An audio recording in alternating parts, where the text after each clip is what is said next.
পৃথিবীর মানুষ, তোমরা মানুষের উপর অত্যাচার করো না।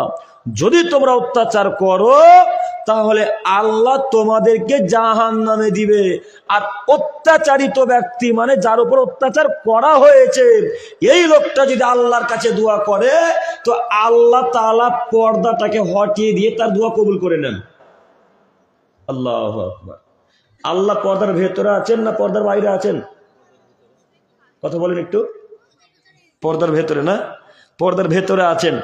তো যখন অত্যাচারিত ব্যক্তি, আপনি বদ মানুষ, আব্দুর রহমানের উপর অত্যাচার করেছেন, আপনি জমিদার মানুষ, আব্দুর রহমানের 1 কাঠা জমি দখল করে নিয়েছেন, এই আব্দুর রহমান যদি এখন আল্লাহর কাছে দোয়া করে, আল্লাহর কাছে দোয়া করে আল্লাহকে বলে, আল্লাহ তুমি আব্দুল করিমকে ধ্বংস করে দাও, আল্লাহ তুমি আব্দুল করিমকে ধ্বংস করে দাও, আল্লাহ তুমি আব্দুল করিমকে ধ্বংস করে দাও, আল্লাহর কাছে যে পর্দাগুলো আছে এই পর্দাগুলো হটে গিয়ে আল্লাহ তাআলা তার দোয়া খুব তাড়াতাড়ি কবুল করে নেন।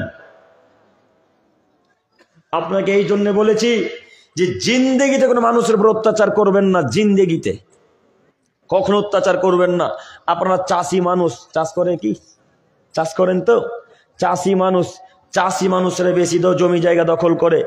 এই আল দেখবেন এত চওড়া থাকে, থাকে না? আলগুলা দেখবেন, আল বুঝেন কি? জমির আল না কি বলেন? পাগার বলেন, আইল বলেন না?